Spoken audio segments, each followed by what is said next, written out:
At the beginning of the story, we are shown a family.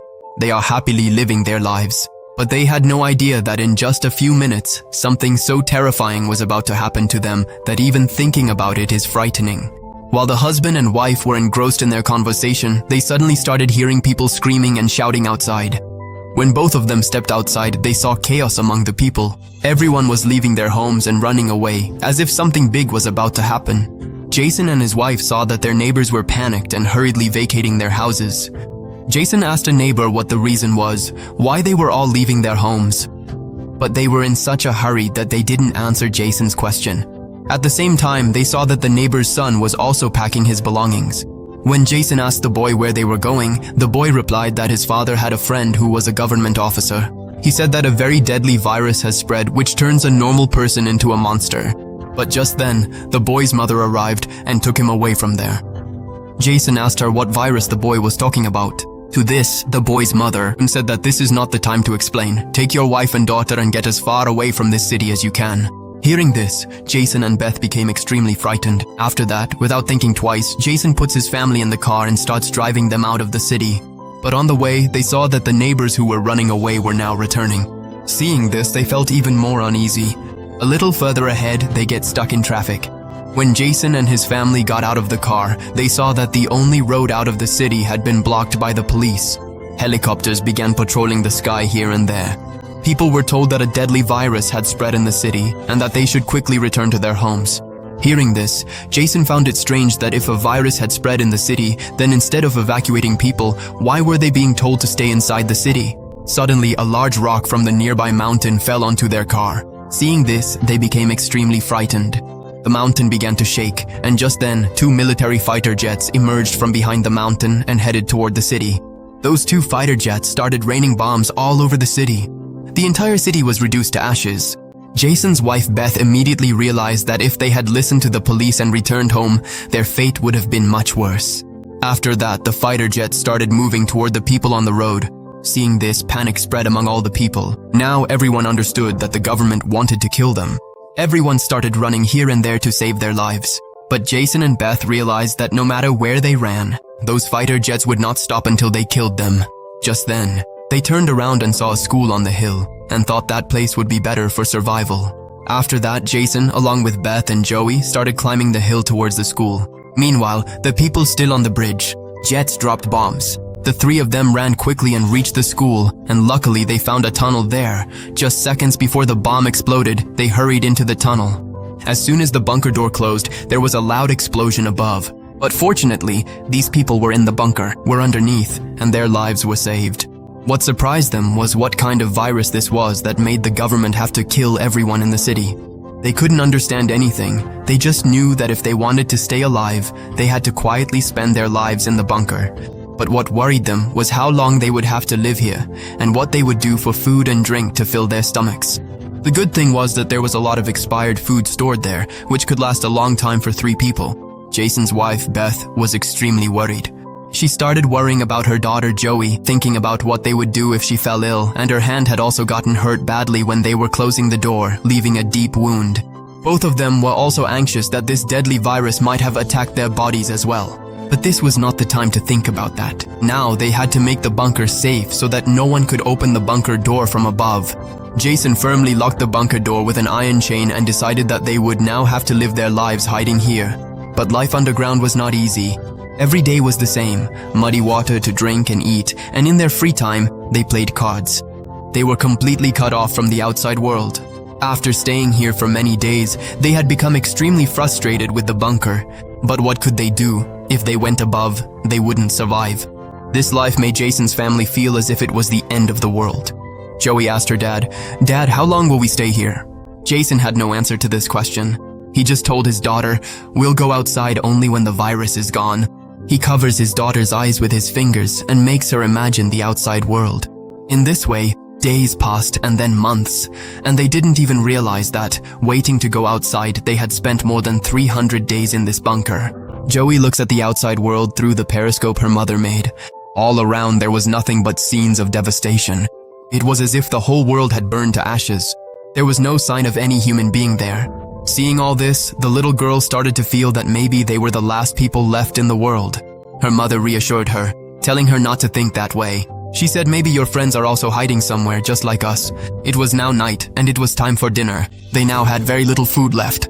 That's why the three of them were making do by eating just a little food.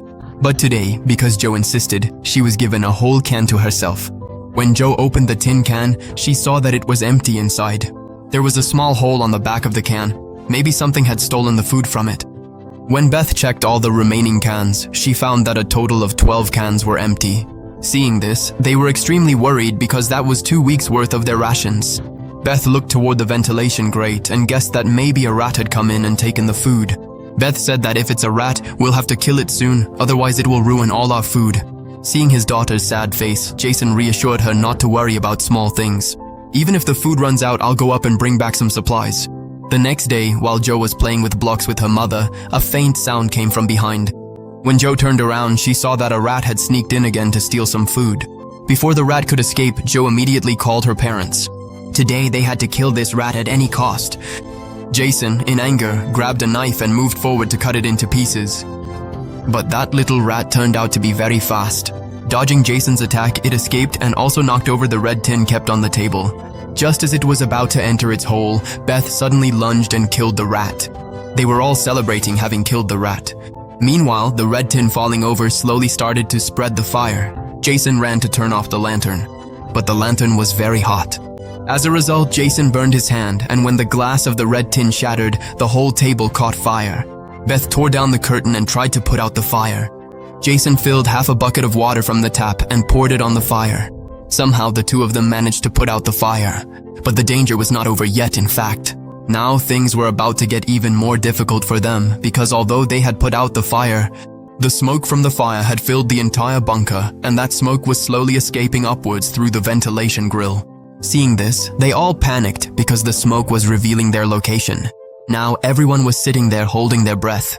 Jason said that maybe the darkness of the night would hide the smoke and no one would find out about their location. The three of them stayed awake the whole night, shrouded in fear. The next morning, to reassure themselves, they peeked outside using the periscope, and what they saw made the ground slip from under their feet. They saw that outside, there was a whole cloud of smoke rising. Seeing this, their anxiety began to grow. They were now completely convinced that their hideout had been discovered. Just then, Beats said that if there was smoke, there must also be ash collected nearby, and by investigating that, our location could be found out.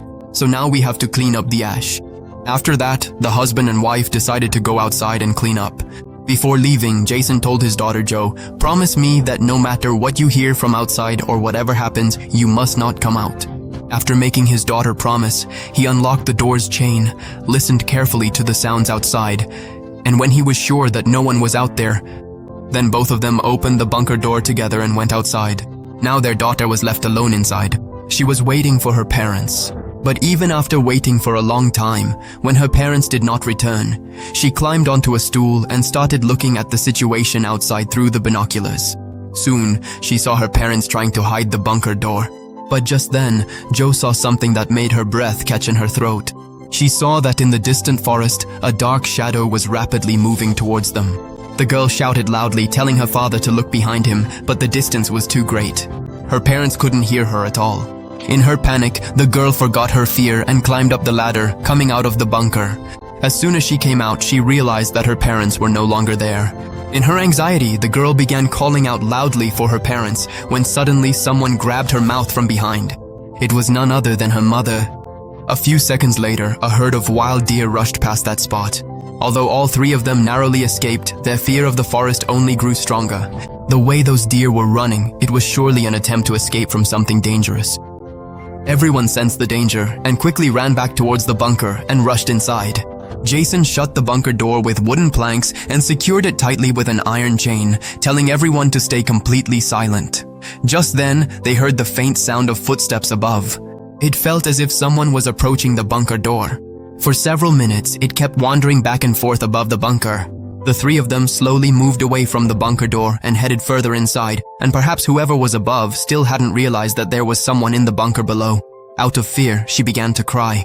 Beate quiets her down and says that if the sound reaches outside, everything will be over. The three of them had slowly moved quite far from the bunker door. They were moving away from the bunker door so that even if someone above opened the bunker door, they wouldn't be seen from below. But just then, the string of the doll that Joey was holding got caught on a screw. That screw started to loosen slowly. Seeing this, Jason and Beth held their breath because the string was connected to the sound switch inside the doll. Before they could do anything, the screw suddenly came out, and at that very moment, the doll started making noises loudly. Jason immediately tore open the doll and broke the speaker inside it. But now it was already too late. Whatever was following them above had already caught onto their presence. Suddenly there was a loud thud from above, and then the heavy sound of footsteps stopped right above the bunker door. It had finally found their hiding place and started trying to open it. It was forcefully pushing the bunker lid, and even though it was secured with chains, the danger was palpable, and the monster above now knew for sure that someone was down below, even though the door was secured with strong chains. But in the face of that creature's terrifying strength, the chains began to snap one by one. Seeing this, Jason realized that the door wouldn't hold much longer, so he quickly ran inside and started pulling out the water pump pipe.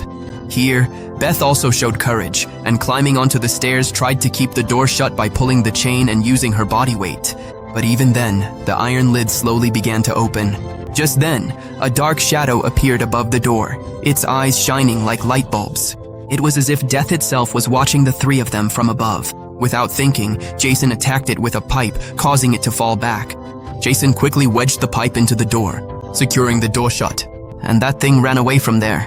But Jason's body was shaking badly. He could never have imagined that not only ruthless soldiers, but also dangerous monsters roamed the outside world.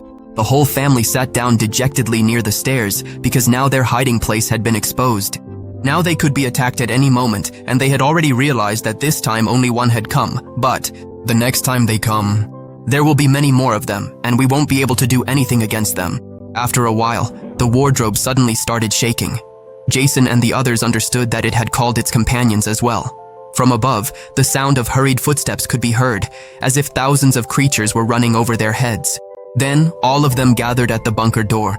Jason, Beth, and Joey were trembling below in fear of them, but suddenly, they launched a fierce attack. This time, their strength was greater than ever before. The strong iron door broke and fell down, and countless eyes began to shine at the entrance of the bunker, causing them to run backward in terror. But those monsters kept following them. Beth threw her oil lamp and set the curtain on fire between them and the monsters, and together they blocked the path with a wardrobe. They all rushed deeper into the bunker, knowing that none of this would hold the monsters back for long. They had no way to escape. Just then, the little girl spotted a ventilation opening in the floor. Jason broke it open with all his strength and, using every ounce of energy, pushed his wife and daughter out, but when he tried to get out himself, he got stuck because the space was too tight. Meanwhile, the monsters were advancing toward him from the other side. Now, somehow, Jason had to get out of there. He couldn't see any other way, so he broke his own shoulder bone, which made him scream in pain, and then, quickly pulling himself together, he squeezed into the ventilation opening. Without wasting any time, they began pulling Jason out with all their strength. Just as Jason was about to be pulled out, a giant creature appeared and grabbed his leg. Jason realized that now it was impossible for him to survive. There was no hope left of escaping now. Looking into his wife's eyes, Jason said that no matter what happens, don't let anything happen to Joe, and in the very next moment, the monster dragged him back into the bunker. But instead of being afraid of the monster in the bunker, Jason says to them, "Come on, let's see how strong you really are." When Beth and Joe looked down, they heard such loud screams coming from the bunker. Beth realized that her husband was fighting to buy them time to escape. Even in pain, she took her daughter and got out of there and managed to get quite far while avoiding the monster. But as they were running away, they started to feel that something was strange. They saw that the highway which used to lead to the outside world was now blocked by a tall wall. Now no one could get out of this city. Just then, a helicopter came flying from afar. When Beth looked back, she saw that it was an army helicopter. The helicopter quickly approached them and shone its bright light on them. Just as the two were about to run away, a large net fell on them from above, trapping them both. Both of them tried every possible way to free themselves from the net, but the net had trapped them both tightly. Through the mesh of the net, Beth saw some dark figures with green eyes approaching them. It was then that we learned the real secret of the story. These people holding guns. The people with yellow eyes whom we thought were monsters, they weren't actually aliens or people infected by a virus. They were soldiers wearing gas masks and night vision goggles. Those very eyes, whose yellow glow made them look like they were from another world. But the question arises, why had the army become mortal enemies of these people? All these secrets will be revealed to you in the little bit of story that's left. Now both Beth and Joe were under the control of these soldiers. One of the soldiers took out a large syringe and injected it into both of their necks, one after the other. When their blood was tested, it was found that both of them were also infected with the deadly virus, which means that both of them are now a threat to this world, and so they will be killed. In fact, when the virus first spread, many people in this small town had already fallen victim to it. This virus was airborne and could spread from one person to another very quickly. The infected people themselves didn't even know they were sick, and the government had no antidote to stop this virus. The government had no other option but to kill the infected people. Beth, crying, pleaded, "Please let my daughter go." When Beth saw that the soldiers weren't going to spare her little daughter either, she became completely enraged. Black marks started to appear on her face, but before she could do anything, blood spurted from a soldier's neck. It was none other than Jason, who had returned from the brink of death. In fact, Jason hadn't died in the bunker. Instead, he lost control of himself there and killed all the soldiers. At that moment, he was extremely angry. Black marks appeared on his face, his eyes were red with rage, and his physical strength had increased many times over. And it was clear that he was no longer the same Jason as before, but was appearing in a completely different form. He started attacking the soldiers, pouncing on them and killing them. But he couldn't withstand the bullets from the firearms and fell to the ground. When the soldiers advanced towards Joey, both of them had already broken free from the trap and escaped. The soldiers started searching for them everywhere, but they had no idea that she had transformed into a monstrous form. She hid Joey inside a car and began fighting the soldiers herself. She killed several soldiers, but then, after being shot herself, collapsed onto the roof of the car. Her daughter, hiding in the darkness, saw everything. Seeing the condition of her parents, she too lost her temper in anger. With a single leap, she knocked down a soldier, broke his mask, and was about to kill him when Wei stopped her just in time. She didn't want her daughter to become a monster too. Beth calmed her down. Gradually, the green veins in the girl's body disappeared and she turned back into a human. But the soldier wasn't so lucky. His safety mask was broken and he slowly became infected by the virus. On the other hand, Jason's condition was very serious. Looking at his daughter's face, he ran 2 fingers of his hand over her eyes, and Jason closed his eyes forever. At that moment, another helicopter arrived. They ran away with their daughter. Passing through a pile of junk, they entered a tunnel. Just then, a light shone into their eyes to see. But it turned out that it was the same little boy from the neighborhood whom we saw at the beginning of the story. Then the two of them started following him. The boy led them into a cave-like tunnel where his parents and many other people were hiding. In fact, there were people infected by the virus just like them. To stay alive, all of them were forced to live like rats in the darkness. This virus was certainly dangerous, but it wasn't deadly.